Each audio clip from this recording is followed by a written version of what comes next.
መካከለኛው ምስራቅ ላይ የእስራኤልና አሜሪካ ጣምራ ጦር በአንድ በኩል የኢራን ጦር በሌላ በኩል ሆኖ ከፍተኛ እሳት እየነደደ ነው። በዚህ እሳት ውስጥ ኢትዮጵያ ከዩናይትድ አረብ ኤሚሬትስ ጋር ክቡር ጠቅላይ ሚኒስትሩ ወይም ሲገባ ምንድን ነበር ፍላጎቱ? ምንድን ነው ምኞቱ? ከኋላ የምትታየው ኢትዮጵያ ናት። መጥቶ ሳያርፍ ከዛ ተመልሶ ጋሞ ሄዶ የጋሞ ህዝብ በእንባ መካከሉ ነው በለቅሶ መካከሉ ነው ልጃችን መጣ ብለው ያሳዩትን ስሜት አይታችኋል። ይሄ ሰው ከየትኛው መሪ ጋር የምታነጻጽሩ አይደለም። አንደኛ ህዝብ ነው የሚሸተው፣ ሰው ነው የሚሸተው። ለቅሶ ስትሄድ ቁጭ ብላ ለቅሳ ያ ስሜት የግድ የእናንተ ስሜት ብቻ ሊሆን አይገባም።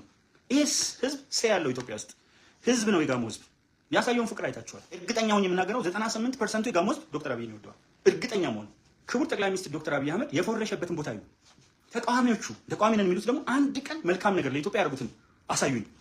አንደኛ ተጨፍልቀው እንኳን ክቡር ጠቅላይ ሚኒስትር ዶክተር አብይ አህመድን ጽንፈኞቹ አንድ የቀበሌ አመራር አይወጣቸው።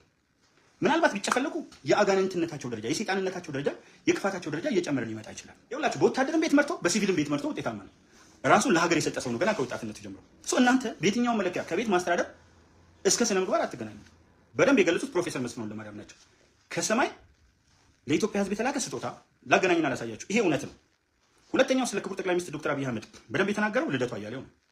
ልደቱ አያሌው ዶክተር አብይ አህመድ በዓለም ታሪክ አለና በጣም ሲያስተካክለው ነው፣ በኢትዮጵያ ታሪክ አለና በጣም ሲያስተካክለው ኖ በዓለም ታሪክ እንደ ዶክተር አብይ አህመድ አይነት ቅን የለም ማለት ምን ፈልጎ ለእናንተው ተዋለ ነበር። ይሄ ሰው እኮ ከሀገር ሉዓላዊነት ከሀገር ብሔራዊ ክብርና ጥቅም ጀምሮ ያልተሳተፈበት መንገድ የለም። የነዳጅ ድጎማ በእኛ መንግስት ደረጃ የሚያደርግ ሀገር አላውቅም። የተንከሲስ ኢሳያስ አፈወርቂ ባይኖር ወደ ኢሳያስ አፈወርቂ ተነጋግሮ ማሽን አስመጥቶ ነበር፣ መንገድ አሰርቶ ነበር። ተቃዋሚዎችን አምጥቶ ማሳተፍ ሚኒስትር አድርጎ አይተን ማናውቀው ሰምተን ማናውቀው። ልብ አድርጉ። ገና ተቃዋሚነት ሲባል ትምክተኛ፣ ጠባብ፣ የስብና መሸርሸር ያለበት የጎዳና ላይ ነውጠኛ፣ ብርቱካን አብዮተኛ ምናምን ከምትባልበት መጥቶ ሚኒስተር ነው። ኢትስ ኤ ግራንድ ሊፕ ፎርዋርድ፣ ኢትስ ኤ ብሬክ ስሩ። ጥርመሳ ነው። ተቃዋሚዎችን አምጥቶ ሙልጭ አድርገው ከተሰዳደብከው ጋር አብረህ መጥተህ በውል መስራት እስክትረዳኝ ሰድበኛል፣ ስትረዳኝ ግን ጎኔ ቁም። ነቨር ኤንድ ኤቨር ኢን ኢትዮጵያ ሂስትሪ አይተንም ሰምተንም አናውቅም።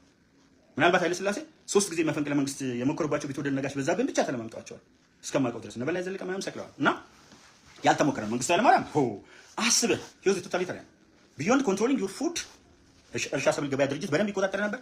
ሼልተር መጠለያ ከ500,000 እንዳያልፍ ተጠንቅቃ ነው የድምሩ። ክሎዚንግ ሰማያዊ ደማቅ ልብስ ካኪ ቡላ መልበስ አለብህ ብሎ ክርስትና ልጅን አታስነሳም ከሚልበት ቦታ ቢዮንድ ኮንትሮሊንግ ፉድ ክሎዚንግ ሼልተር ደርግ አቴምፕት ቱ ኮንትሮል ዩር ኮንሳይንስ ኦር ማይንድ ጭንቅላትን ጭምር ነበር የሚቆጣጠረው። ዶክተር አብይ ወያኔስ ሲናገር አይታችኋል። በስናይፐር በምን እኔ ካሰመርኩልህ ውጭ ከዚህ ውጭ ኪራይ ሰብሳቢ ነው አይደል ይሄን የነበረው። ይሄ ሰውዬ ግን ምን አለ? ኑ አሸንፉኝ፣ ካሸነፋችሁኝ ካችሁ እኔ ለኢትዮጵያ ህዝብ በማሰብ እንጂ ስልጣኑን እዛ ጋር ብልጽግና ለቆ ሌሎች ቢመጡ እመኑኝ ሳምንት 3 ቀን በሰላም ማደር አንችል። በጣም ዲቫስቴቲንግ የሆነ በኢትዮጵያ ታሪክ ብቻ ሳይሆን ምናልባትም በዓለም ታሪክ ታይቶ የማይታወቅ ከዲሞክራቲክ ሪፐብሊክ ኦፍ ኮንጎ የባሰ የማያበራ ደግሞ እኮ አንዴ ከተለቀቀ አይቆምም።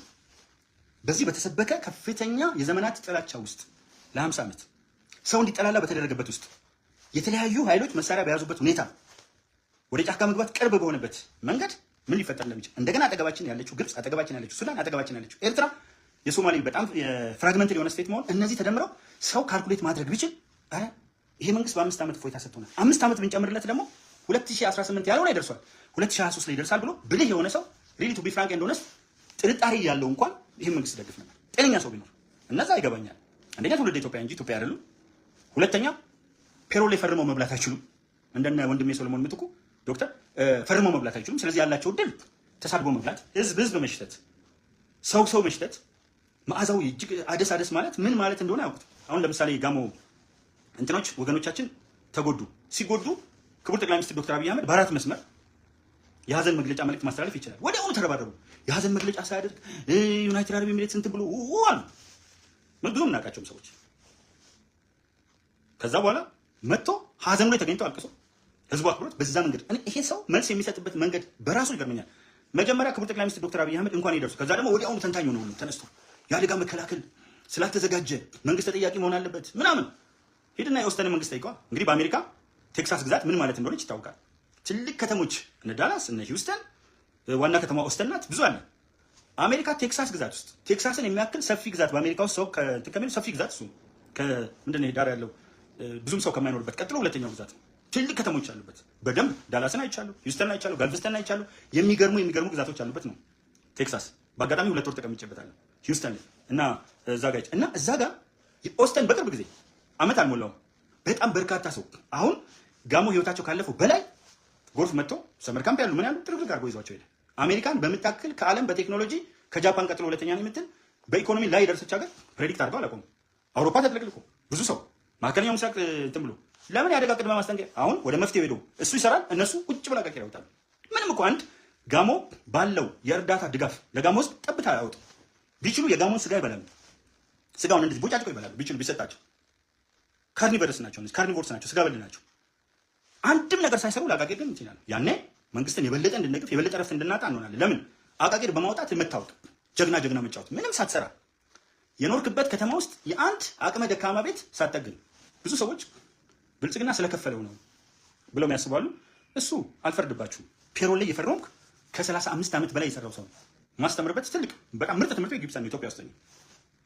ጊብሰን ትምህርት ቤት ውስጥ ብሪቲሽ ኢንተርናሽናል ስኩል፣ አዲስ ግሎባል አካዳሚ፣ ማክሚላን አካዳሚ፣ ያንግ ሩትስ እንግሊሽ ስኩል፣ ኒው አቢሲኒያ ኮሌጅ፣ ኪያሜድ ሜዲካል ኮሌጅ፣ አይቤክስ ኮሌጅ፣ ሪፍት ቫሊ ዩኒቨርሲቲ፣ አድማስ ዩኒቨርሲቲ እነዚህ በፓርት ታይም ጥልቅልቅ አድርጌ አፄ ቴዎድሮስ ጥልቅልቅ አድርጌ ሰርቻለሁ። ጓደኞቼ ሌሎች መስክሩ አብሮኝ የተማሩ አንድም ቀን ከሰው እጅ ከጅ ያላቀም ስለዚህ በአንተ ልክ አትመዝነኝ የምለው ለዚህ ነው።